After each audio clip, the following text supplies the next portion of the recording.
Hi team, welcome back to Mirror Dinghy Restorations. So today is the cutting of the new plywood. My video this morning didn't work, so I'm already halfway through, but you can catch up with where I am right now. Let me show you what I'm using to cut the panels. I've already done both of the base panels, the bottom panels here and here. Now, this here is a template that I've got from my old Mirror Dinghy kit that I'm sacrificing for this build. So I used that as a template and simply drew around the template onto my new plywood, which is this sheet underneath here. So that's been cut out nicely now. You can barely see any difference from it's kind of quite rectangular, but I promise you it is curved. And what I've been using to cut it is this, which is absolutely brilliant. I nearly bought a new jigsaw for the job, and I'm so glad that I didn't, because this is just perfect. This is a multi-tool, if you're Googling for it. This one's a Bosch, Fane ones are good, and Makita are very good. I almost always buy Makita. This is a bit of an odd one out for me. And what I've got is this kind of jigsaw. So it's a timber saw blade. What's it called? It's a curved blade for hardwood, it says on the front of it. It's got these kind of quite coarse points in a slight arc. And the way these tools work is they vibrate with an oscillatory motion. So they do that in an extremely kind of small and measured way. So these teeth are just vibrating up and down. So I've taken it at this slightly weird angle from the tool. I've done about 45 degrees to the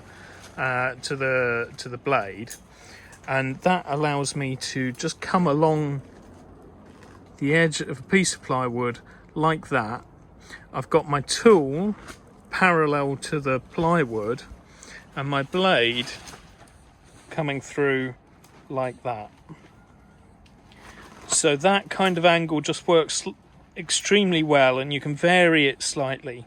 What you want to do, you don't want to be cutting with the bottom edge there, because you risk jumping out with the vibration. And similarly, you don't want to be deep with your blade into the cut. You want the center line of the blade to be on the center line of the plywood. You want to be chopping through like that. You can do little details. This is the detail of the centerboard case.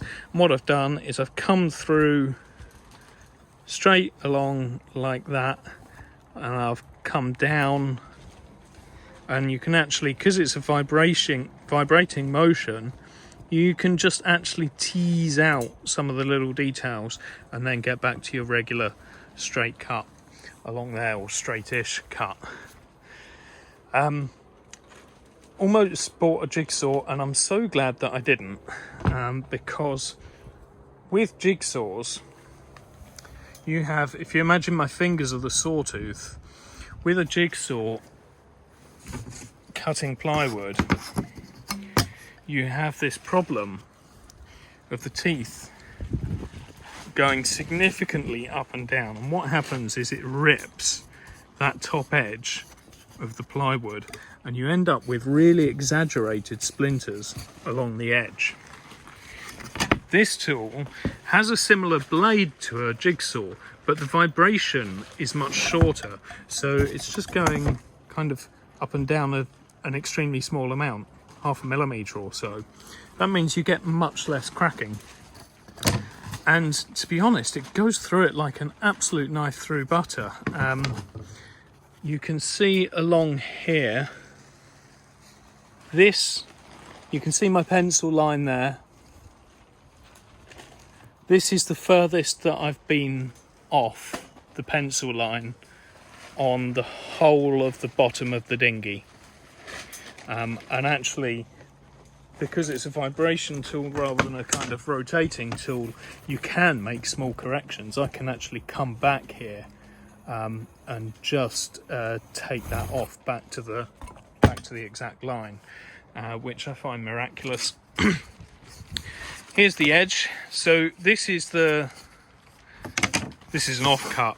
It was this way up when I was cutting. That was on the bottom.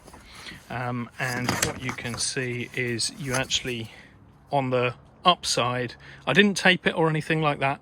On the upside, you get actually very, very few splinters. On the bottom side, slightly more. It kind of actually looks worse than it is because I'm putting it under this is still a small piece, you know, for perspective. These aren't huge. These are kind of small splinters there. So you want the underside to be away from visible, but the splinters actually really aren't that bad. If I'd been using a jigsaw on this, they'd have been huge. They'd have been sort of a centimetre or so chips out of the bottom of the plywood. So I'm very pleased with that. I'd anticipated using a router to have to go around the edge, but it's cutting so accurately that I really don't need to. What else? I've got all my pieces laid out in order. These are bits of the old Mirror Dinghy kit. You can see this is actually the original kind of ply that was used. They had this massive sandwich inner core and then two very thin laminates on top. Contrast that with the marine ply that we're using now, and actually you can see that you've got multiple layers of actually quite thick stuff. So this is better at preventing moisture wicking. The thick soft core of these tends to absorb moisture up, so this is going to be much longer lasting, I think, once it's done. I'm going to put a time-lapse on for the second half so that you can see me kind of marking everything out and cutting up. Enjoy. Oh, quick additional note, let's talk about safety gear for this. I'm using these leather gauntlets to hold this simply because they're such thick material. They take up some of the vibration which otherwise gets very nasty on the hands, and it's loud enough that you definitely want ear defenders for this kind of job. If you can, go with your dust mask. I've not been able to use the dust mask on this because I'm occasionally blowing the sawdust away so that I can see the line finally. I'm going to try with a mask just now, and maybe figure out some other way of getting rid of the dust.